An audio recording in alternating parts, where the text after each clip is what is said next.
wabarakatuh.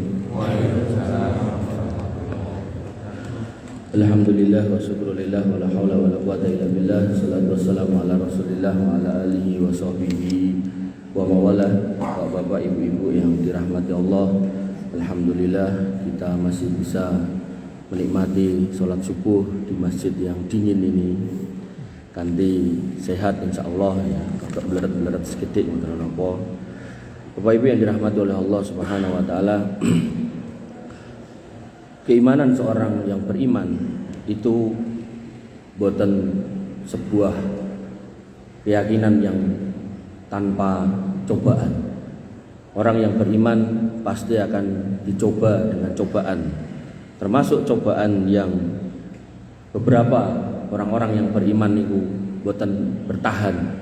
Itu adalah celaan orang-orang kafir tentang keimanannya. Napa melih nek pun dicocokke kali urusan dunia. Misal mereka mengatakan, "Lho, kowe salat ana ya ini ra sugih. Lho, kowe ibadah ya ana ya ini ya mung gaweanmu kaya ngono." Bahkan sampai ada orang yang kemudian mengatakan Islammu tidak berguna untuk duniamu dan seterusnya.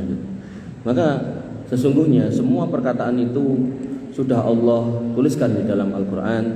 Dan Quran surat Al-Baqarah ayat 212, Zuyyina lilladzina kafarul hayatud dunya wa yaskharuna minal ladzina amanu.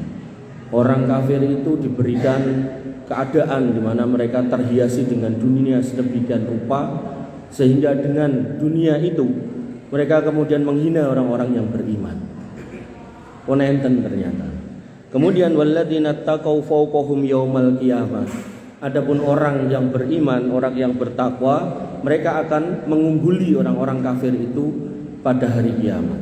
Makanya kalau panjenengan masih ingat kisah Imam Ibnu Hajar Al-Asqalani ketika beliau menjadi hakim yang difasilitasi negara dengan berbagai macam kenikmatannya, beliau dicegat oleh seorang Yahudi yang qadarullah tidak kaya, miskin. Kemudian Yahudi itu pun mengatakan, "Ya Syekh, engkau sudah tahu kalau nabimu mengatakan ad-dunya sijnul mukmin, dunya niku penjarane wong beriman, wa jannatul kafir, dan surganya orang kafir.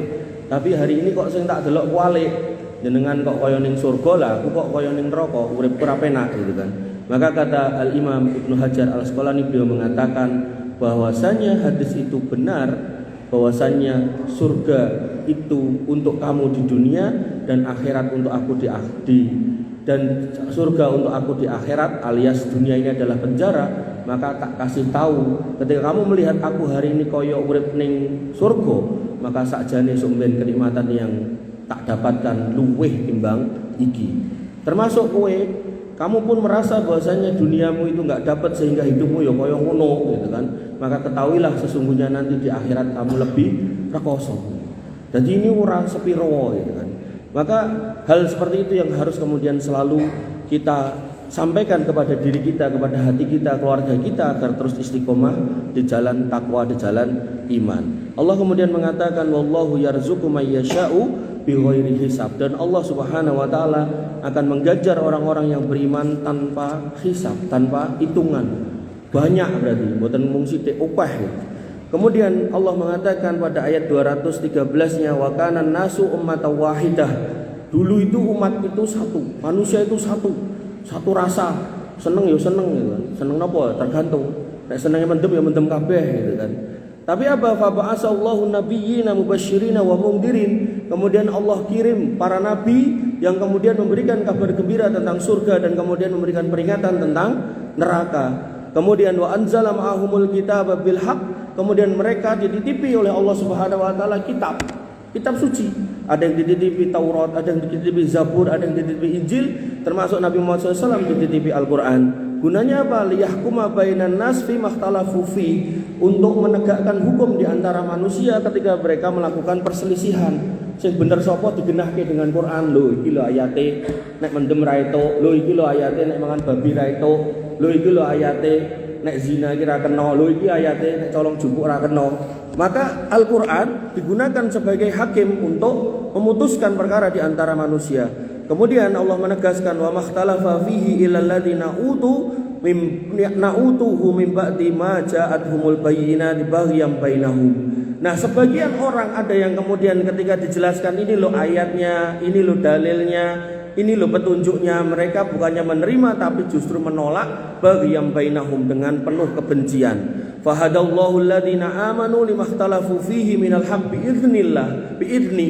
Maka Allah memberikan petunjuk kepada orang-orang yang beriman, yang mana mereka mau menerima kebenaran ketika mereka berselisih. Sami'na wa ata'na. Ketika dibacakan ayat, sami'na wa ata'na. Ketika dibacakan hadis, sami'na wa ata'na. Kemudian wallahu yahdi man yasha'u ila siratim mustaqim, dan Allah Subhanahu wa taala menunjuki siapa saja yang dikehendakinya menuju jalan yang lurus. Kemudian Allah menyampaikan kepada kita di ayat 214-nya, am hasibtum an tadkhulul jannata walamma ya'tikum masalul ladzina khalau min qablikum.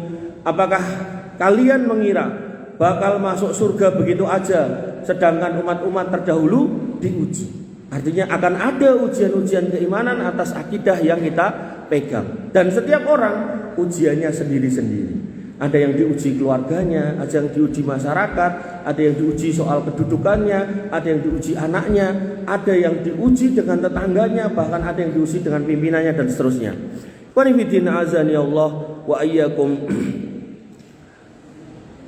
Oleh karena itu maka kita patut bersyukur bahwasanya kita termasuk umat-umat yang dipilih oleh Allah Subhanahu wa taala.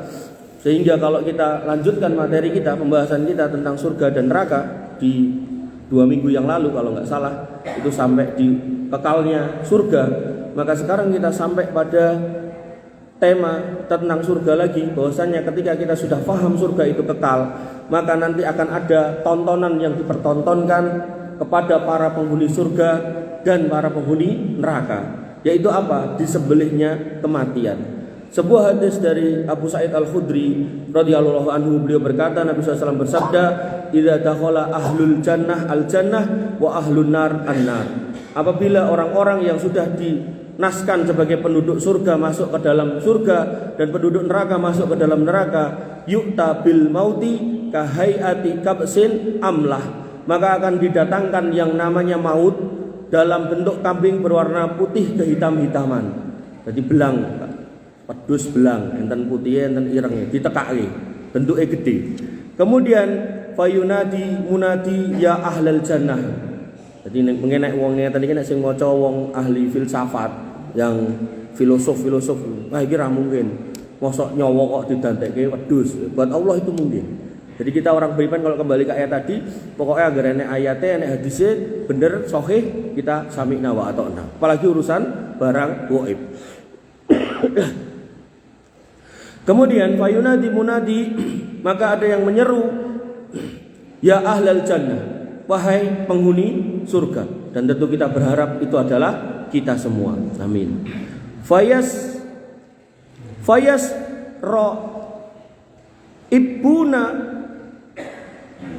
ro'ibuna wayandurun, mereka pun mengangkat lehernya.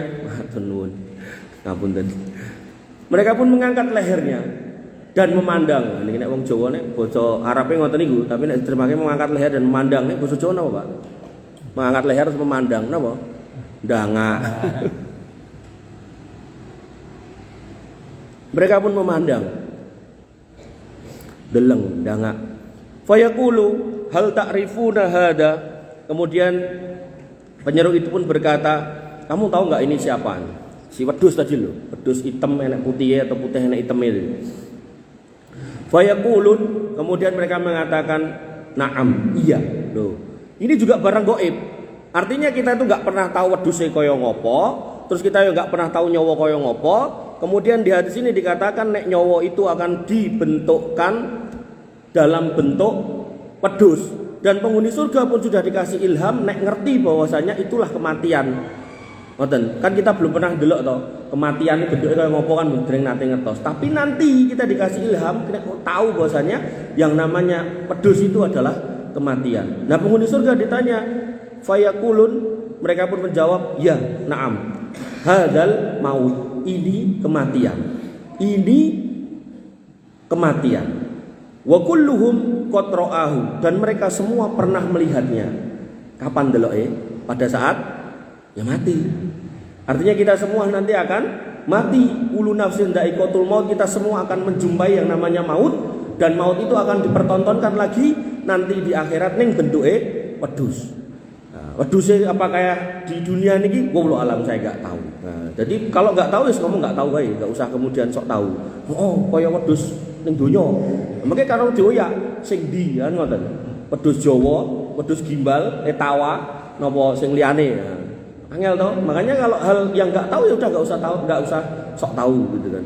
Kemudian summa yunadi, kemudian diseru lagi, ya ahlan nar, wahai penghuni neraka.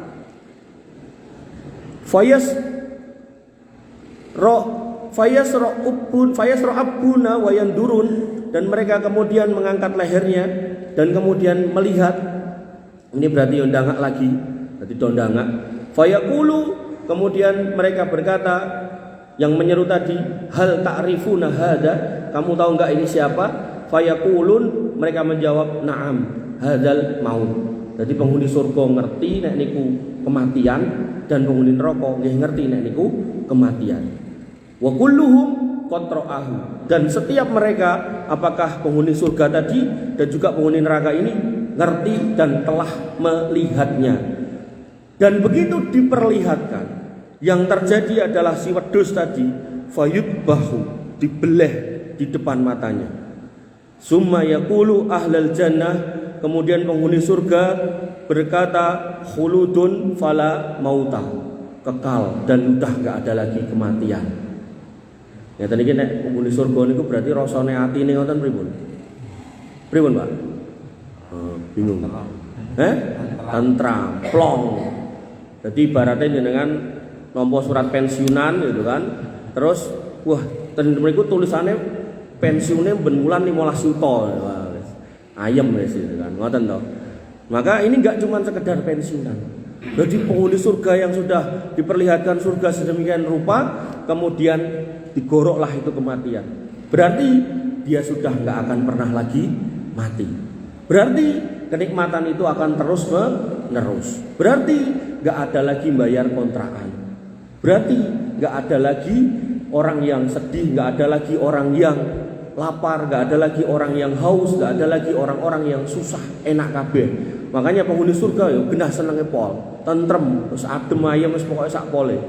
Kemudian wa ahlan nar, dan ahli neraka, penduduk neraka kemudian mengatakan khuludun fala mauta. Ucapannya sama, khuludun fala mauta.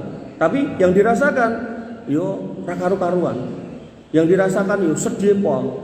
Berarti wis ora enek meneh kesempatan untuk memperbaiki keadaan. Karena sudah selesai semuanya. Dia sudah mati, dibangkitkan, dan posisinya di situ, dan nggak mungkin dibangkitkan kedua kali.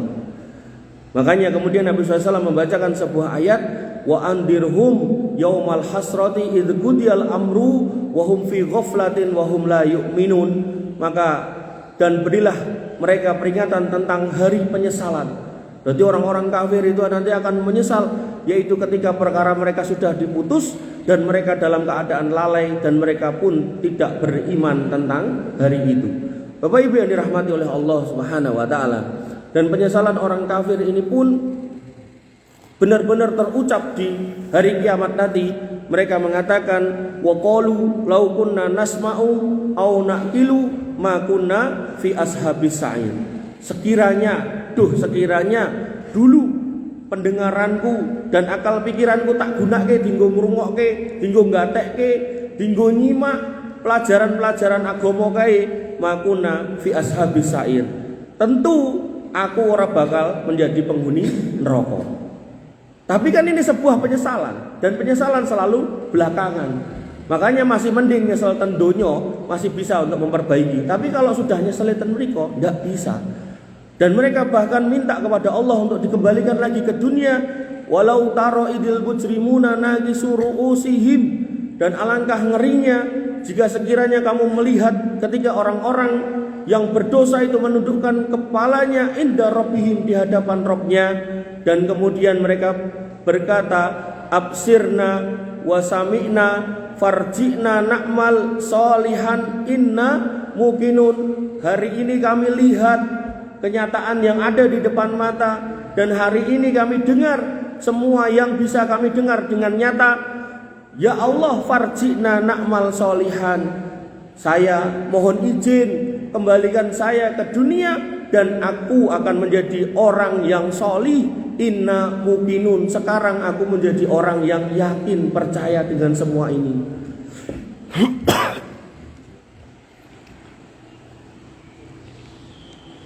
Perkataan yang serupa juga terucap oleh bapaknya Nabi Ibrahim. Ketika Nabi Ibrahim berdakwah kepada bapaknya, Pak, niki sesembahan sing jenengan sembah, boten saged mireng, boten saged ngomong, boten saged ngekeki napa-napa, mbok mang tinggalke. Kemudian malah bapaknya marah, arrohibun anta, apakah engkau membenci Tuhan-Tuhanku wahai Ibrahim? Maka lungo nek ora kowe tak bandep watu gitu kan. Akhirnya Ibrahim pun pergi. Dan kemudian dalam sebuah hadis disebutkan, nah berarti barang gaib. Artinya barang gaib disebutkan cerita bagaimana Nabi Ibrahim bertemu dengan bapaknya lagi di akhirat. Dan ketika sampai sana, Ibrahim alaihissalam pun mengatakan, "Lho Pak, biyen wis tak kandhani kok ya ora manut." Apa kata bapaknya? "Lah saiki aku manut le." Gitu kan. Tapi kemudian Ibrahim masih enggak menyerah. Kemudian Ibrahim alaihissalam menghadap Allah Subhanahu wa taala, meminta supaya kemudian jangan diberi kesedihan dengan melihat bapaknya masuk neraka. Tapi Allah Subhanahu wa taala mengatakan bahwasanya sudah tetap keputusan bahwasanya orang-orang kafir tidak akan masuk ke dalam surga. Bapak Ibu yang dirahmati oleh Allah Subhanahu wa taala, maka pada ayat yang tadi saya bacakan, Quran surat As-Sajdah ayat 12, orang kafir pun mengatakan, "Aku saiki yakin, maka saya minta izin untuk pulang lagi ke dunia." Dan itu sudah tidak mungkin. Pada ayat yang lain Allah menegaskan kondisi yang sama, wa tarad dhalimina lamma ra'awul adab, maka kamu akan melihat orang-orang dolim ketika mereka melihat adab, yaqulun, mereka berkata, hal ila marattim min sabil, adakah kiranya jalan untuk kembali ke dunia, pengen balik maneh. Kemudian Allah pastikan kalau mereka nanti dikembalikan, nek misal permintaannya dikabulkan balik lagi ke dunia, paling yo modelane podo. Allah mengatakan dalam Quran surat Al-An'am ayat 28, walau ruddu la'atu limanuhu anhu wa innahum lakadzibun. Sekiranya mereka tak pulangkan lagi ke dunia, tentulah mereka kembali kepada apa yang telah mereka dilarang untuk mengerjakannya, dan sesungguhnya mereka itu adalah pendusta-pendusta belaka. Bapak Ibu yang dirahmati oleh Allah Subhanahu wa taala, oleh karena itu kalau kita mau menghayati satu hari di akhirat itu 1000 tahun di dunia. Adapun hidup kita rata-rata adalah 60 sampai 70 tahun. Anggaplah 60 tahun. 60 tahun di dunia nek dibandingke dengan waktu di akhirat niku sebenarnya cuma 15 menit akhirat, Pak. Artinya kita itu cuma dikasih waktu sangat singkat, 15 menit waktu akhirat, yang kalau dikonversi ke waktu dunia itu 60 tahun untuk berjuang memperbaiki diri, bertakwa sekuat tenaga, beriman dengan sepenuh hati untuk mendapatkan kenikmatan akhirat yang selama-lamanya. Artinya orang-orang yang salah milih jalan itu adalah orang-orang yang sangat merugi, karena waktune cendek ning ganjarane dawa tapi kemudian disiak-siake. Makanya di awal setiap khotib, setiap ustadz, setiap guru ngaji selalu mengajak untuk bersyukur atas nikmat iman yang sudah diberikan oleh Allah Subhanahu wa taala. Carane pripun? Carane manjenengan nguri-uri masjid. Mang datang ke masjid, dimakmurkan untuk sholat jamaah, dimakmurkan untuk sholat Jumat, dimakmurkan untuk majelis ilmu. Semua kegiatan yang positif jenengan dukung. Kalau memang bisa dukung pakai materi silakan. Kalau nggak punya materi pakai tenaga nggih silakan. Tenaga nggih boten enten mergo sakit, stroke isone mikir nggih silakan. Ra duwe materi, ra duwe tenaga, ra duwe pikiran, ya paling ora ndongake gitu. Maka apapun yang bisa kita hadirkan dalam rangka untuk menunjukkan kepada Allah Subhanahu wa taala kalau kita adalah orang yang beriman, yang tulus dalam keimanan, yang bertakwa dengan sepenuh hati, kita harus kerjakan. Nopo melih hidup kita cuma 15 menit, swidak tahun diporo 15 ketemune berarti semenite petang tahun. Umure rata-rata 60. Pak Rahmat pinten? 57 anggaplah 56 wonten berarti jek sisa petang tahun niku nek cara menitan akhirat berarti jek sisa sak menit Pak gitu. Nah jenengan pinten? 69 malah wis punjul 0 menit tadi. Pun 0 menit Pak gitu. Saestu artinya ketika kita sudah berumur ngapunten kepala 5, kepala 6, 50 seneng-senengnya ketuan ya ketuan artinya ke masjid, kita ramekan masjid, kita ajak anak-anak kita, istri-istri kita perbaiki kampung kita jaga tauhidnya, jangan sampai malah sing diuri-uri kegiatan-kegiatan sing ngundang setan demit lan sak piturute. Nah, maka masjid ini tempat untuk memperbaiki diri, membuat diri kita lebih nyaman dalam berakidah. Bapak Ibu yang dirahmati oleh Allah Subhanahu wa taala. Apakah kemudian permintaan orang kafir diterima? Jadi Allah sudah ngomong, "Alah paling kowe ya padha wae nek tak balekke." Tapi kan namanya orang minta kudu disauri. Allah nyauri omongan mereka. Allah menjawab permintaan mereka. Kata Allah, "Fadzuqu bima nasitum liqa yaumikum hada inna nasinakum." Saiki tak jawab permintaanmu. Jawabane napa? Rasakno siksa iki krana kowe mbiyen lali nek bakal enek dina iki. Maka hari ini pun aku melupakan kamu. Wadzuqul adzabal khuldi bima kuntum ta'malun. Saiki rasakno adab yang kekal gara-gara kelakuanmu mbiyen ora nurut gitu. Maka ini jawaban Allah. Dan apakah cuma itu? Ada lagi. Allah mengatakan awalam takunu aqsamtum min qablu malakum min zawal. Bukankah kamu dulu neng donya wis bersumpah nek kowe ora bakal cilaka? Orang kafir kan gitu. Kowe wong iman, ya ana yahene uripmu kaya ngono, joko donya, duit kowe ra duwe, apa ora duwe gitu kan. Mungkin enek sing omah kowe ra duwe gitu kan. Cek ngontrak ya ana yahene.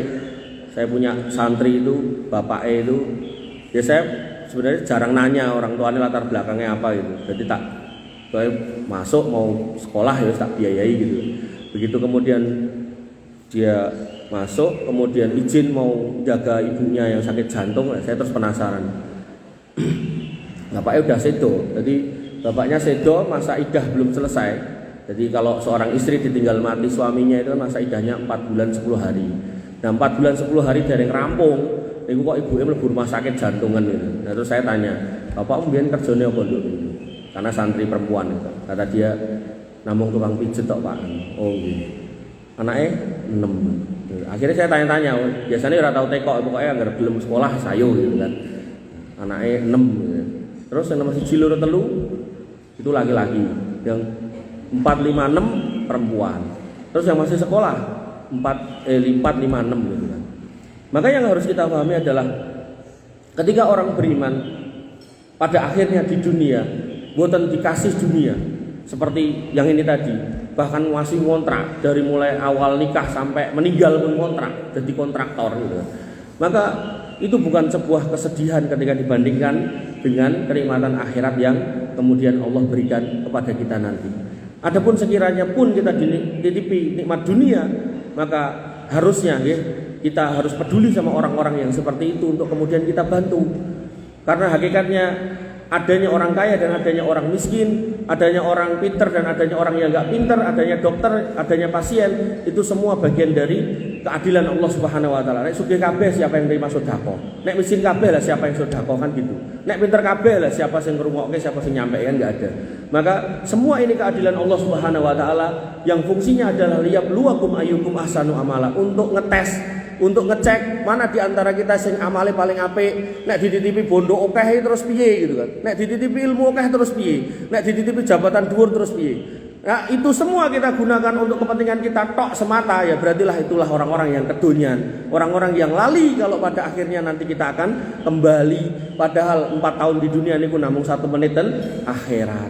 Bapak Ibu yang dirahmati oleh Allah Subhanahu wa taala, inilah sumpah orang-orang kafir yang diingatkan lagi oleh Allah. Lho kowe mbiyen urip wis bersumpah nek kowe ora bakalan cilaka, saiki cilaka ning ngarep matamu gitu kan. Maka yang harus kita pahami ketika membaca ayat-ayat seperti ini, kita harus sangat-sangat bersyukur kita mendapatkan hidayah taufik sebagai seorang muslim. Lalu kita pertahankan dengan hidayah irsyad, dengan belajar agama, dengan merapat ke majelis ilmu agar akidah itu tambah kuat. Dadi nek enten wong ngiming-imingi apa meneh iming-imingane mengurusan donya, super nganggo ndok wis ora gagas. Aja meneh kok super nganggo ndok, mbok tukokke omah utuh wae aku ya ora bakal pindah agama. Ngoten.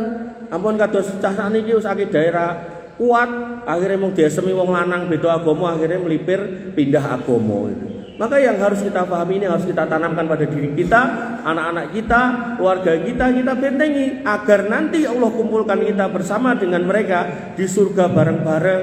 Karena orang tua kalau amalnya kurang bisa diangkat oleh amalnya anaknya. Kalau anaknya amalnya kurang bisa terangkat oleh amal orang tuanya dengan syarat akidahnya sama. Kalau anaknya karo bapaknya akidahnya beda, maka nggak mungkin bisa saling menolong sebagaimana yang dilakukan oleh Nabi Ibrahim alaihissalam. Nabi Ibrahim meminta kepada Allah untuk menyelamatkan bapaknya. Nabi Ibrahim tidak diizinkan oleh Allah. Syarat syafaat ada dua, yaitu yang mengucapkan adalah orang yang diridhoi Allah dan diperuntukkan buat orang yang diridhoi Allah. Dalam kasus Nabi Ibrahim seorang nabi yang pasti diridhoi Allah. Tapi permintaannya untuk bapaknya yang kemudian tidak diridhoi Allah, makanya tidak berguna syafaat Nabi Ibrahim untuk bapaknya. Ini perlu clear. Karena kalau nggak kita clearkan di sini, nanti akhirnya wis rapopo beda agama. Negara kita kan negara Pancasila gitu. Rapopo. Engko kowe tak tulungi ning akhirat, nek agamaku sing bener, nek agamamu sing bener, aku tulung ngono. Enten, Pak. Bapak saya itu agamanya Kristen, dulu Islam pindah Kristen. Kemudian begitu mati, niku pesen iki sedhet semene nggo masjid, semene nggo gereja.